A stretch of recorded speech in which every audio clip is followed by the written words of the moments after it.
اپنی زوجہ کے لیے زینت کا سبب بنے اور زوجہ اپنے شوہر کے لیے زینت کا سبب بنے. لباس سے تعبیر کر کے خداوند عالم نے ایک چھوٹی سی آیت میں بہت سی چیزوں کو رکھا. ایک دوسرے کا لباس بتایا. عقل مند انسان اپنے لباس کی حفاظت کرتا ہے. جب بیوی شوہر کا لباس ہے, شوہر بیوی کا لباس ہے, تو پھر شوہر کو چاہیے کہ وہ بیوی کی حفاظت کرے اور بیوی کو چاہیے کہ وہ شوہر کی عزت کی حفاظت کرے. اس لیے کہ یہ ایک دوسرے کا لباس ہے. اگر شوہر بیوی کی کہیں برائی کر رہا ہے تو وہ بیوی کا کچھ نہیں بگاڑ رہا ہے, اپنے لباس کو تسلیم کر رہا ہے. اور اگر بیوی شوہر کی برائی کر رہی ہے تو وہ شوہر کا نہیں بگاڑ رہی ہے بلکہ اپنے لباس کو گندا کر رہی ہے. ایک دوسرے کا لباس ہے. اس رشتے کی اہمیت کو اگر سمجھنا ہے تو یوں سمجھیے کہ کائنات میں صنف نازک کے لیے 3 بہت اہم رشتے ہیں. عظمتوں کے اعتبار سے جب رشتوں کو تقسیم کیا گیا تو ماں کا رشتہ سب سے پہلا چنا گیا. ماں, بیوی, بیٹی. اس کے بعد رحمتوں کے اعتبار سے جب گفتگو ہوئی تو سب سے پہلے بیٹی کا رشتہ آیا. لیکن اللہ نے اس رشتے کو کتنی عظمت عطا کی. کائنات میں اللہ نے صنف نازک کو نہ تو سب سے پہلے بحیثیت ماں کے پہچنوایا نہ بحیثیت بیٹی کے پہچنوایا. اگر کائنات میں صنف نازک کو کسی رشتے سے سب سے پہلے پہچنوایا ہے تو وہ زوجہ کے رشتے سے. جناب حوا جناب آدم کی زوجہ کی حیثیت سے کائنات میں آئیں.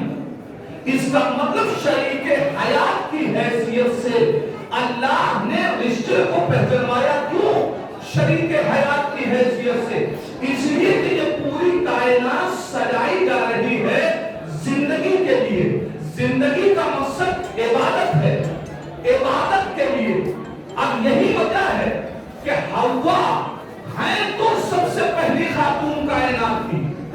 رشتہ پہچنوایا گیا ہے زوجیت کا جناب حوا سے, مگر آئیڈیل حوا کو نہیں بنایا بلکہ زہرا کو بنایا. جناب سیدہ کو آئیڈیل بنایا. شاید اس کی وجہ یہ ہو کہ ہم نے اس رشتے کی بنیاد رکھی ہے عبادت کے لیے, اور عبادت بغیر اطاعت کے نہیں ہوتی. اگر اطاعت کے بغیر عبادت ہو سکتی ہوتی تو پھر انسان سفر میں بھی اتنی ہی نماز پڑھتا جتنی گھر پہ پڑھتا ہے. اس کا مطلب یہ ہے کہ کہیں قصر رکھ کے کہیں تعمیر رکھ کے یہ دیکھا گیا کہ تم عادتاً عبادت کر رہے ہو یا اطاعتاً عبادت کر رہے ہو. تو اطاعت کے ساتھ عبادت ہوگی. اور اللہ نے حکم دیا تھا کہ دیکھو خبردار اس درخت کے قریب نہ جانا, مگر حوا نہ تو خود رکی نہ جناب آدم کو روک سکی. مگر عزیزان ایمان اطاعت کی جب منزل آئی تو جناب سیدہ کے لیے تاریخ نے کیا بتایا کہ جب مولا کائنات کے گھر پہنچی, پہلی رات کے بعد امیر کائنات کے گھر پہ پیغمبر اسلام نے جا کے سوال کیا, یا علی تم نے فاطمہ کو کیسا پایا؟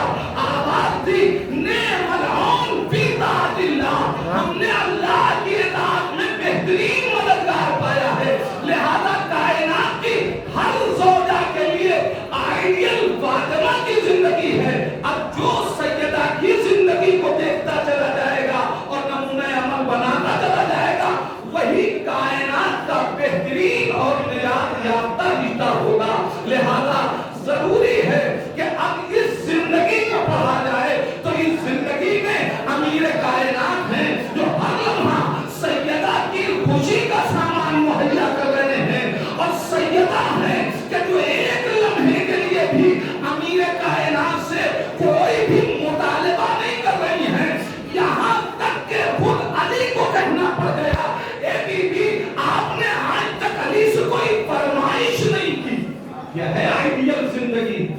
کہ جہاں شوہر کو خود مطالبہ کرنا پڑ جائے اور بیوی کو شوہر کا خیال اور شوہر کو زوجہ کا خیال. پروردگار ان مقدس رشتوں کے صدقے میں ہم سب کو رشتوں کی قدروں کو سمجھنے کی توفیق عطا فرمائے. پروردگار ان دو معصومین کے صدقے میں اور تمام معصومین کے صدقے میں اس رشتے کو خوبصورت کائنات کا رشتہ قرار دے اور ہمیشہ برکتیں شامل حال رہیں. پروردگار فرزند زہرا امام زمانہ کو اس رشتے سے راضی رکھ. امام کے ظہور میں تعجیل فرما. ربنا تقبل منا انک انت السمیع الدعاء.